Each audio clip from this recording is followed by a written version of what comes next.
Hoje, 1h30 da tarde, as 1000 milhas de Interlagos, o torneio brasileiro de surf e a história das Copas do Mundo. Esporte espetacular. 3 horas, os melhores momentos da TV. Video Show. E às 4 da tarde, Futebol 94, Bragantino e Palmeiras, ao vivo. Mais uma partida válida pelo Campeonato Paulista.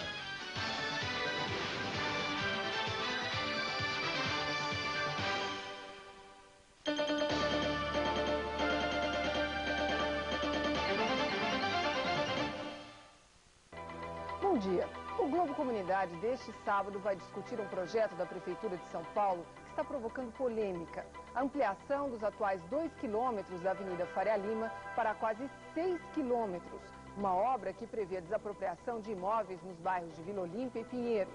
O projeto ainda não foi aprovado pela Câmara dos Vereadores, como prevê a lei. A primeira lista de desapropriações já foi publicada no Diário Oficial.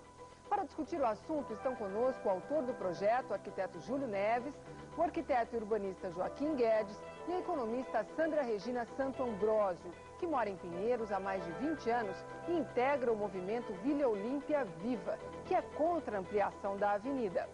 Antes de começar o debate sobre as consequências da ampliação da Faria Lima, vamos mostrar uma reportagem para que a gente conheça o projeto e relembre como tudo começou. Faz quase um ano que o projeto de ampliação da Faria Lima caiu como uma bomba sobre os moradores de Vila Olímpia e Pinheiros. A ameaça de desapropriação de centenas de imóveis numa área onde 1 metro quadrado custa $5 mil provocou protestos de todos os lados. O projeto original, anunciado em fevereiro do ano passado, prevê 3 etapas. Na primeira seria construído o trecho de Pinheiros, ligando a Avenida Pedroso de Moraes ao Largo da Batata. Depois, em linha reta, a nova avenida segue até a Juscelino Kubitschek. E depois, numa curva, a obra seguiria até as avenidas Bandeirantes e Luiz Carlos Berrini. O projeto prevê também obras de reurbanização de toda a região, com a construção de shoppings e edifícios. Os $100 milhões necessários para a obra seriam pagos por empresas particulares interessadas em construir na nova área. Esta é a terceira vez que se discute a expansão da Faria Lima. Nas administrações anteriores, de Jânio Quadros e de Luiz Erundina, os moradores conseguiram que a prefeitura arquivasse o projeto. Mas no ano passado, o prefeito Paulo Maluf apresentou a obra como sua e disse que era uma prioridade do governo dele. O prefeito toma como base a Lei 7.104 de janeiro de 68, que autoriza as desapropriações na cidade e argumenta que a obra é necessária para resolver o problema de trânsito na marginal do Rio Pinheiros. Ele também garante a indenização de todas as pessoas que perderem suas casas. Posso garantir àqueles que eventualmente tiverem que ser desapropriados que a prefeitura pagará à vista o valor de mercado. Para os moradores de Vila Olímpia e Pinheiros, mais importante que o dinheiro é a preservação da comunidade, dos laços que unem pessoas há várias décadas. Ninguém quer perder, por exemplo, vizinhas como Dona Salvina Piero, uma costureira que mora na mesma casa em Pinheiros há 60 anos. Sair daqui representaria o que para a senhora? Minha morte. Por isso não quer sair? Por isso eu não quero sair. Porque ainda tenho muito que viver. Durante quase um ano, os moradores protestaram. A prefeitura modificou parte do projeto e, finalmente, no último dia 21, publicou uma lista inicial com 105 desapropriações no bairro de Pinheiros. As exigências urbanísticas da atualidade não podem ficar levando em conta apenas os aspectos dos proprietários. A primeira parte da obra já está definida pela prefeitura. O novo trecho da Faria Lima vai ter mais de 1 quilômetro e vai ligar o Largo da Batata à Avenida Pedroso de Moraes. Vamos começar o debate. Eu gostaria de perguntar ao arquiteto Júlio Neves, autor do projeto, na sua avaliação, qual é o impacto ambiental que uma obra deste porte pode trazer para a cidade? Olha, o que eu posso dizer é o seguinte: até hoje todas as obras desse porte, ou até de um porte maior do que esse, foram construídas na cidade sem a menor análise do impacto ambiental e daquilo que pudesse acontecer nas redondezas. Eu acho que o que muda aqui na cidade de São Paulo até não é bem a questão da Faria Lima em si, e sim tudo aquilo que a partir de agora, com a criação da Secretaria do Verde, você possa fazer na cidade de São Paulo. Por exemplo, O metrô, nesse exato momento, está desapropriando 752 propriedades Vamos do Ipiranga. até um pouquinho a questão da Faria Lima. O senhor, de qualquer maneira, está dizendo que a questão do verde ela pode ser importante. Por Muito exemplo... importante, porque a partir da criação da Secretaria do Verde, então é que você vai ter condições de fazer com que todos os projetos possam ser analisados pela Secretaria do Verde. Quando eu citei o metrô, é exatamente isso. Todas as linhas do metrô foram feitas sem o menor relatório de impacto meio ambiente. Agora já se sabe algumas das coisas que ele acabou provocando. Mas foi a partir, vamos dizer, da criação dessa secretaria é que é possível você fazer uma intervenção importante e ver o que vai acontecer com o entorno. Agora, dona Sandra, nessa semana, inclusive, já houve um primeiro relatório numa audiência pública do RIMA, quer dizer, de ser esse relatório de impacto ambiental. Como é que a senhora viu a publicação desse relatório e, morando no bairro, que implicações a senhora já vê com o projeto? Bom, eu queria dizer o seguinte, primeiro eu queria fazer uma pequena retificação. Eu sou moradora da Vila Olímpia, que é o Queirão de Pinheiros. Que é uma região atingida também, né? Próxima ali.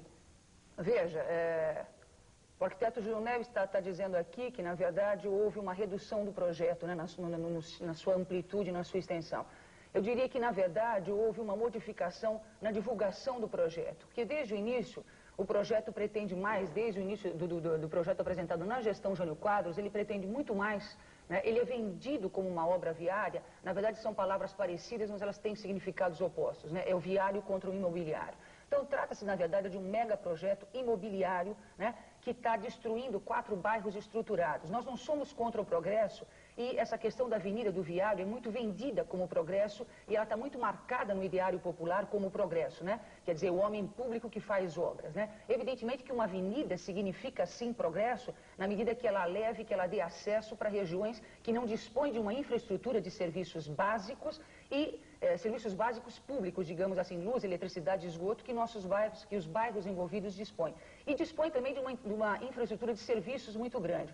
Então a gente vê esse mega projeto que, na verdade, ele é vendido como viário numa forma de escamotear, né? A palavra boulevard não foi à toa que ela saiu desde a gestão Jânio Quadros e hoje ela não existe mais. O projeto foi colocado na Câmara Municipal em agosto como Operação Faria Lima, mas a intenção dele veio, a intenção no sentido da abrangência dele, no aproveitamento das áreas lindeiras da avenida, cresceu. Nesse sentido, a gente vê a apresentação do relatório de impacto de meio ambiente com bastante preocupação. Eu estive presente na audiência e não é nenhuma opinião subjetiva que eu vou externar aqui. Eu acho que nós todos pudemos acompanhar através da imprensa nos últimos 2 dias, eu diria que o desrespeito a alguns conceitos éticos, né, na apresentação, na formulação, na coisa como a forma foi colocada lá no Conjunto Nacional. Nesse sentido, só para concluir, eu acho que isso vem corroborar do nosso lado a ideia de que se há, do ponto de vista do empreendedor, do interessado e do poder público, uma certeza tão grande, uma justificativa tão grande de que há uma necessidade viária para o projeto, não haveria necessidade de desrespeito no sentido dessa ética, da forma como a coisa foi conduzida. Isso, a meu ver, só vem a ratificar do nosso ponto de vista que, muito embora se venda a coisa como pequena, e o prefeito tem batido muito que na Vila Olímpia trata-se de apenas 59 casas. Não é bem essa a questão. Na verdade, o número de desapropriações é muito maior, né? O que se quer atingir hoje, a avenida é um pretexto para um grande aproveitamento do filão imobiliário que esses bairros representam. Agora, de qualquer maneira, doutor Joaquim, eu queria uma coisa rápida, isso aqui parece rápido, é um pouco difícil, é um projeto extremamente técnico, com tantos detalhes, mas de qualquer maneira, qual é o impacto que o senhor vê, nem pró nem a favor, mas do ponto de vista técnico, numa colocação tanto rápida? Olha, sobre o impacto ele é necessário e fazer cidade é produzir impactos, né? E é resolver os problemas. Mas eu queria, de maneira muito sucinta, dizer que refletir sobre a Faria Lima, para mim, obriga a pensar 4 coisas fundamentais. A primeira é que a cidade é um organismo vivo, em transformação permanente, que muda todos os dias e que precisa de canais de circulação desobstruídos. Isso é absolutamente necessário. Todas as grandes cidades abrem avenidas sobre o tecido velho todos os dias, da China à França. Segundo, construir é um primeiro valor, né? Sociedade que não constrói falece. E cidade grande tem que construir grande, né? Pensar que obra grande é coisa faraônica é um erro e um grande mal social. É um grande mal para a cidade e um grande mal para a sociedade. Construir para atender às necessidades da sociedade é fazer política de grande alcance social.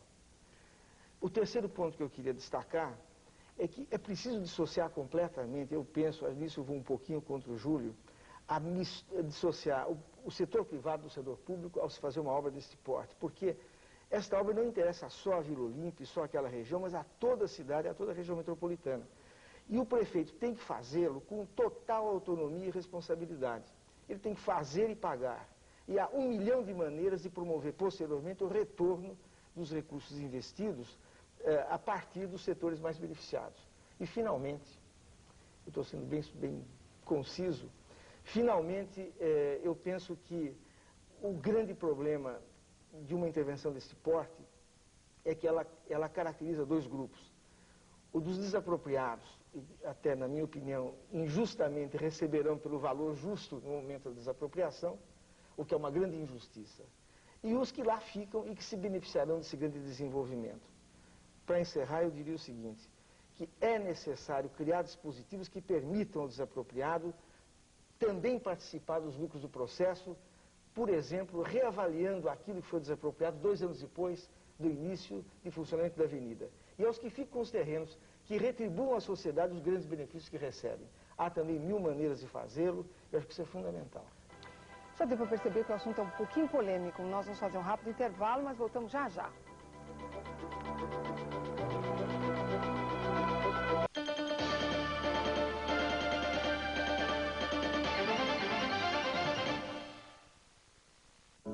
A beleza do Rio de Janeiro é tanta que eu nunca me acostumo e sempre olho essa cidade com olhos de turista. Eu acho o Rio de Janeiro uma cidade emblemática, a cidade de todos os brasileiros. Eu gosto do Rio de Janeiro. Se você estiver deprimido, você pode nadar no mar, você pode se enfiar numa cachoeira maravilhosa. O Jardim Botânico é um lugar restaurador, cheio de carrinho de neném, né? Pra Clara é muito bom.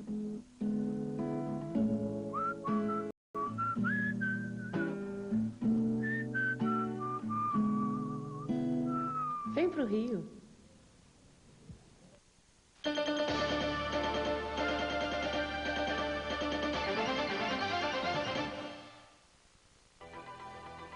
O Globo Comunidade deste sábado está discutindo o projeto da Prefeitura de São Paulo que prevê a ampliação da Avenida Faria Lima com desapropriação de centenas de imóveis nos bairros de Pinheiros e de Vila Olímpia.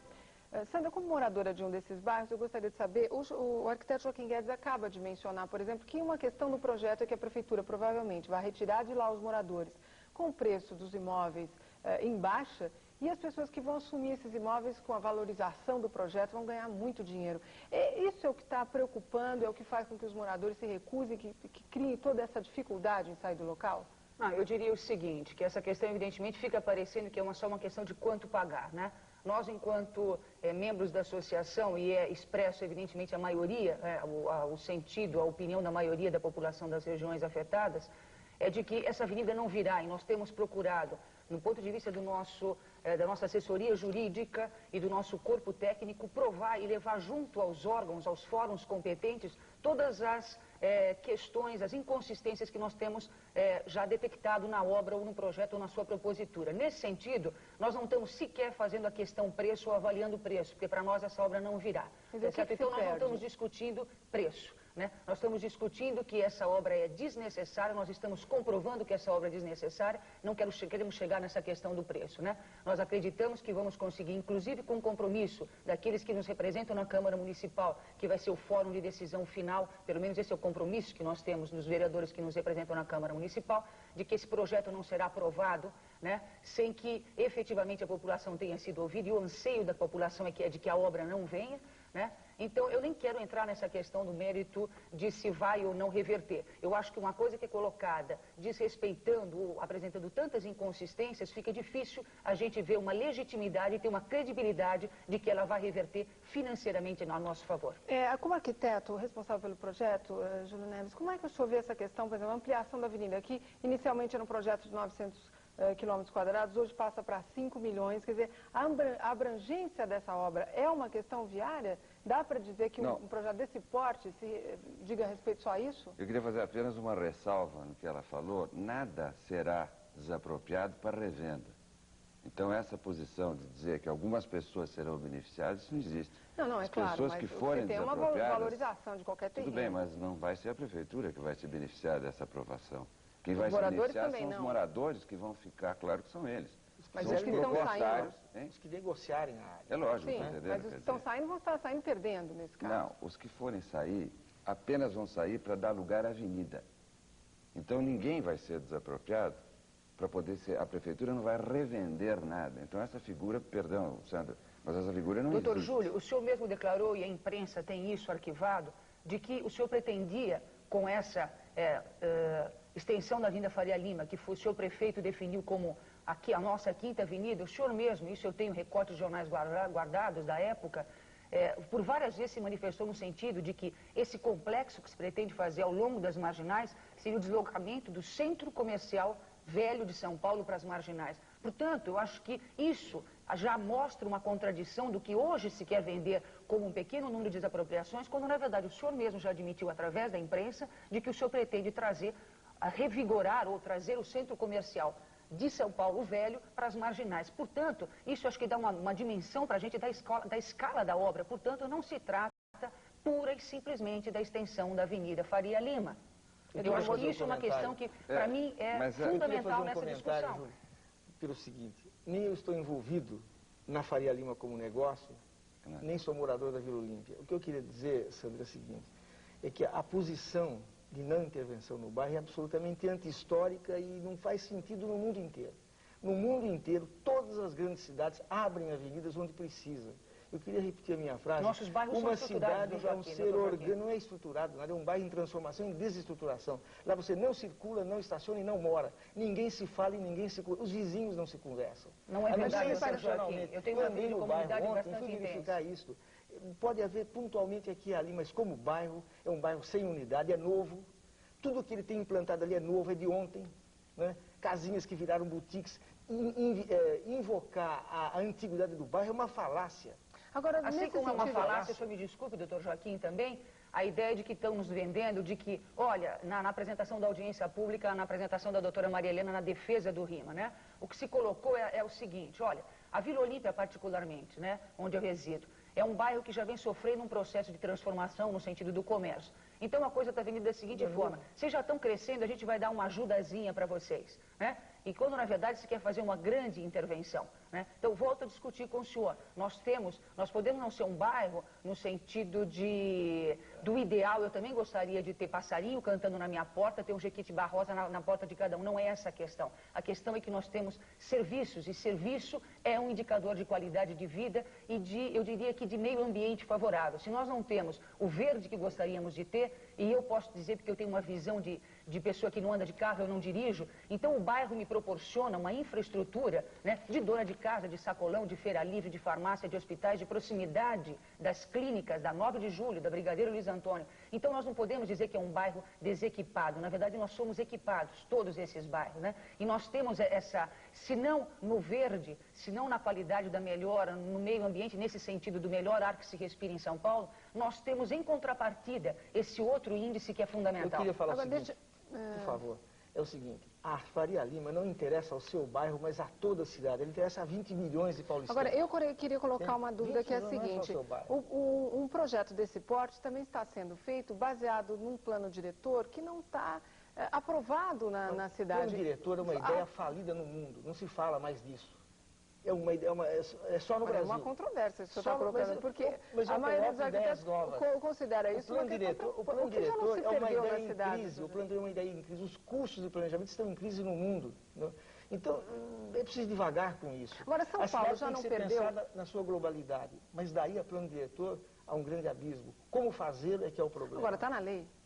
Pois é, está na lei. Está na lei. Não, com licença, o plano diretor está em vigor na cidade. Eu queria dar esclarecimento. Mas ele está na justiça sendo questionado. E esse projeto está dentro do plano diretor, que está em vigor, e o plano diretor feito na gestão Jânio Quadros. Ao que parece contestável em desacordo com a Constituição de 88. Mas absolutamente. Veja bem, eu respeito totalmente a sua opinião. Eu não sou jurista, mas... analista financeira, mas me perdoe, Sandra, como jurista... Nós podemos trazer aqui fazer uma reunião, mas eu trago aqui nós temos essa argumentação disponível lá. 52 eu não vou criar essa polêmica, não é uma questão aceitável. Não, a promotora pública que já fez uma apreciação sobre o projeto coloca essa questão também e discute a legitimidade ou não do plano em vigor. Qual promotoria que discute? Maria... Tem a promotoria. Não, só uma promotora, promotoria não. Não, esse assunto uma do plano promotora diretor... do Ministério Público que fez uma sim, primeira avaliação sobre o projeto. Tem 200 não, isso que eu estou dizendo, doutor Ministério Júlio, mas há questões, de qualquer forma, há um precedente nesse sentido, não. E esse assunto é bastante polêmico. A promotoria não. Esse assunto está na Comissão de Justiça da Câmara, a lei está plenamente em vigor, todas as leis estão em vigor, porque se não tivesse, eu queria saber, aliás, eu queria saber onde é, Sandra, que vocês estavam da Vila Olímpia quando foi aberta a Avenida Hélio Pellegrino. Por que vocês não estavam contra? Por que vocês não foram ajudar os desapropriados daquela ocasião? Eu acho que vocês deviam estar lá. Por que vocês não levantaram o problema? É a mesma lei, aprovada na mesma época, da mesma forma. Por que para poder abrir a administração passada, onde estavam na administração passada os vereadores que hoje não moram nessa zona e estão querendo tirar partido desses desapropriados que estão lá? Onde eles estavam? Por que eles não foram pedir um rima na administração passada? Eu posso responder? Eu queria dizer o seguinte, a Associação Vila Olímpia Viva se estruturou juridicamente enquanto pessoa jurídica ao longo do último ano, né? Nós estamos para fazer um ano de associação. Mas existe uma reação, uma centelha de reação ao projeto desde a sua colocação na gestão Jânio Quadros. E ele houve, ao longo desse tempo, me parece que houve uma alteração de 7 vezes, e nessas 7 vezes foi crescendo, foi aumentando a dimensão da obra, tá certo? Então, hoje essa resistência está um pouco mais estruturada, tá certo? Mas ela existia sim, existe sempre uma vontade de fazer uma provocação no sentido de que passou na administração passada. Na administração passada também se lutou, não estruturados como estamos hoje, mas sempre estivemos, desde 1987, um grupo de pessoas à frente lutando e tentando provar que essa obra era desnecessária e que ela não deveria haver. Agora, eu gostaria de fazer mais uma provocação ao senhor, como arquiteto, quer dizer, do ponto de vista, o senhor está colocando essa questão até, talvez, de que o plano diretor seja obsoleto nesse sentido. Agora, São Paulo já perdeu, quer dizer, isso se coloca sempre, quer dizer, do ponto de vista urbanístico, muitos dos recantos que ele tinha, por consequência disso, quer dizer, o próprio Minhocão se discute, várias coisas hoje se apontam como coisas que trouxeram benefícios, mas também problemas para a cidade. Quer dizer, quais os problemas que o senhor identifica para essa região, que possam advir do projeto? Olha, a gente tem que ver a cidade como uma coisa que morre e renasce. A morte faz parte da vida, né? E nada mais do que a cidade depende desse processo de renovação. Mas também fica sem história? E aí? Não, há sempre história, porque a sociedade é a história. Ela se reproduz geneticamente, biologicamente na sua cultura. A história está sempre presente. Inclusive, a exacerbação com que se fala na memória também é uma coisa um pouco difícil, porque não há nada mais importante do ponto de vista da reprodução da história do que as próprias pessoas e a própria sociedade. Como é que os moradores estão vendo essa questão, por exemplo, de se aguardar a manifestação da Câmara dos Vereadores a respeito do projeto? Olha, como cidadã e como uma pessoa que sempre prestou atenção nos políticos em quem votou, né, particularmente, eu vejo com bastante otimismo também essa parte, porque eu acho que a gente está passando no Brasil agora, a crise é um sinônimo de oportunidade, e a gente está passando por um revigoramento do conceito de cidadania, né? Quer dizer, as coisas que aconteceram no âmbito do Congresso Nacional, da esfera federal, elas vão repercutir também em todos os níveis da vida do país. Nesse sentido, a gente tem compromisso de vereadores de que nada acontecerá, nenhuma casa será demolida sem que o projeto seja democraticamente discutido. Então, eu confio nos parlamentares que estão lá. E o senhor, como autor do projeto, como é que o senhor está vendo, por exemplo, apesar ainda de não ter sido aprovado pela Câmara dos Vereadores, já o anúncio da Prefeitura de uma primeira parte já da obra, inclusive uma lista já de desapropriações, quer dizer, sem esperar uma avaliação da Câmara, do ponto de vista da cidade? Eu vou então responder, porque para esse trecho que foi feito o decreto de desapropriação, já existe uma lei em vigor. E eu, veja bem, desculpe, Sandra, mas você não respondeu a minha questão. Você está dizendo que o bairro tem consciência disso há 7 anos, vem lutando há 7 anos contra isso. Entretanto, eu vou repetir aqui. Quando foi feita a Avenida Hélio Pellegrino, que faz parte desse complexo viário, vocês não se manifestaram contra. Agora, de qualquer maneira, uma obra desse porte não precisaria, não seria, digamos assim, politicamente interessante que a Prefeitura esperasse uma avaliação da Câmara? Mas, veja bem, ela está esperando a avaliação da Câmara para promover em função desse... Foi exatamente o que eu expliquei no bloco anterior. Em função, criou uma Secretaria do Verde, essa administração, para poder examinar esse relatório de impactos de meio ambiente. Portanto, a Prefeitura é a principal interessada que a ocupação, vamos dizer, disso seja feita de uma forma adequada, para que não seja feito, você mesmo reconheceu, Já existe um movimento em função da marginal de uma ocupação totalmente eu não reconheci. Eu disse que o senhor pretende que isso aconteça. Eu não reconheço. Eu não pretendo, está acontecendo. Se você falar na marginal, você vê o que está acontecendo. O projeto é seu, não meu, doutor. Eu acho que é importante deixar claro que a Faria Lima e a construção de canais de circulação desse porte não é um problema dos moradores da Vila Olímpia, mas de toda a região metropolitana. Sem dúvida. De todos aqueles que têm interesse numa cidade que é cada vez melhor, cada vez mais rica, cada vez mais produtiva. Isso interessa a todos nós. Nós temos que encerrar rapidamente. Os moradores estão esperando uma posição, ainda que esse projeto seja revertido. Vocês acreditam nisso? Nós acreditamos piamente de que a extensão da Avenida Faria Lima não virá. Temos argumentos técnicos, jurídicos, que é importante, não emocionais para comprovar isso. Isso é possível, doutor Júlio? Eu discordo. Eu acho que argumentos técnicos eu não vi nenhum. Porque no relatório de impacto do meio ambiente, nós anexamos ontem 52 depoimentos de toda a comunidade técnica de São Paulo. Todos a favor, dentro dessa linha que o Guedes está colocando. E não vi nenhum. Não, você perdoe, Sandra, eu tenho o maior respeito pela posição de vocês. Nós temos o doutor José Afonso da Silva, nós temos o doutor Iolanda e nós temos várias outras manifestações. Ele não é urbanista, ele não é um arquiteto, me perdoe. O único arquiteto talvez alguns arquitetos arrolados naquela lista também sejam empreendedores imobiliários. A gente pode questionar também. Eu acho que isso não é defeito, pequenos movimentos pontuais, eles têm a sua importância, mas num caso assim é preciso ver de fato o interesse maior da cidade. Ela precisa desobstruir os seus canais de circulação. Bom, nós esperamos que de qualquer maneira se atendam os dois lados, que nem os moradores das áreas sejam prejudicados, recebam o que lhes é devido, que haja uma avaliação, inclusive da região, se a obra realmente é necessária e que a Câmara dos Vereadores possam também possa se manifestar a respeito desse assunto, né? Eu quero agradecer a participação aqui no Globo Comunidade do arquiteto Júlio Neves, representante da Prefeitura de São Paulo, do arquiteto Joaquim Guedes e da representante da Associação Vila Olímpia Viva, Sandra Regina Santo Ambrósio. Um ótimo fim de semana a todos. Sábado que vem, o Globo Comunidade estará de volta no mesmo horário. Bom dia. Assista agora TV